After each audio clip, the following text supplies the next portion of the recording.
journey of science, next time we like direct. in the beginning there was nothing but only science. अरबों साल पहले atoms लगाए, तारे बने और बनी हमारी प्यारी धरती। तो साइंस ही तो था जिसने अर्थ को यूनिवर्स में perfect position the. But the earth was silent until the mind was born। और जैसे जैसे समय बीता हमने चीजों को ऑब्जर्व करना शुरू किया। जैसे सूरज उगा, सोना सा चमका, जगमग हुआ जहान। बूंदों ने जब हाथ मिलाया, सज गया रंगीन आसमान। सात रंग का इंद्रधनुष मुस्कुराया बड़े प्यार से। हर छोटी छोटी चीज समझी हमने अपने अनोखे अंदाज से। इन ऑब्जर्वेशंस ने डर को भी जन्म दिया, जैसे अंधेरे का डर, आसमान के गरजने का डर और पत्थर के टकराने से निकलती चिंगारी का डर। हर डर ने नए सवालों को जन्म दिया, जैसे सूरज दिन में आता है, फिर शाम होते ही कहीं चला जाता है। उसके जाने के बाद एक चांद कौन सा रास्ता पकड़कर रात में आ जाता है। ये काले बादल आसमान में कैसे छा जाते हैं और फिर चुपचाप पानी बनकर जमीन पे कैसे आ जाते हैं। और इन्हीं सब सवालों से साइंस की शुरुआत हुई। गैलीलियो के अर्थ के रोटेशन को समझाना, फैराडे और एडिसन के करंट से लेकर टेस्ला के वायरलेस करंट तक, तेज और कबूतरों से लेकर एडवांस कम्युनिकेशन नेटवर्क बनाने तक, चार पैरों पे चलने से लेकर आसमान में उड़ान भरने तक का सफर। ये सफर काफी खूबसूरत तो लगता है, पर ये कोई स्ट्रेट लाइन नहीं थी, बल्कि ये एक रोलर कोस्टर राइड थी।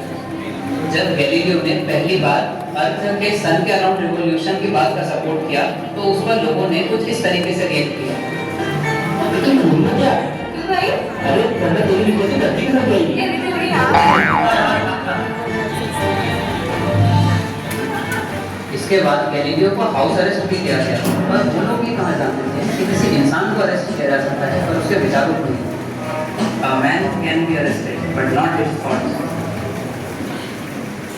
और अब बात चल रहा था कि नई मंजिल की ओर। एक ने एटम फेंकते देखा, एक ने सितारों को उड़ते देखा। न्यूटन ने बताया यूनिवर्स रूल फॉलो करता है, जैसे कि force, motion, gravity. Albert Einstein ने बताया रूल्स और कह रहे हैं, स्पेस और टाइम भी रुक सकते हैं। न्यूटन ने स्टेबिलिटी दी, आइंस्टाइन ने पॉसिबिलिटी। फिर फिजिक्स और भी गहरी हुई और शक्ति के साथ जिम्मेदारी भी आती है।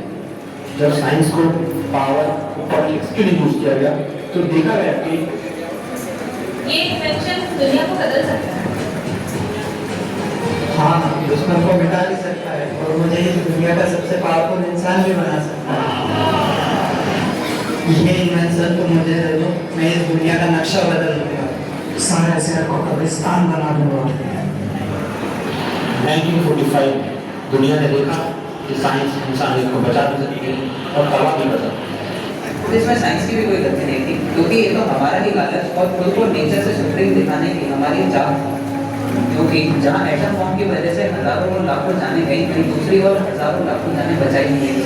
आज स्पेस टेक्नोलॉजी, मेडिकल साइंस और आर्टिफिशियल इंटेलिजेंस जैसे ऐसे कई सारे सेक्टर हमें देखने को मिलते हैं जिनमें साइंस आज तेजी से हमें आगे बढ़ने में हेल्प कर रहा है। साइंस कभी साइंस गलतियों से भी होता है फिर और किसी ग्रोथ का नाम ही प्रोग्रेस। और कोलकाता में 75 बेंचेस से ये सफर चल रहा है।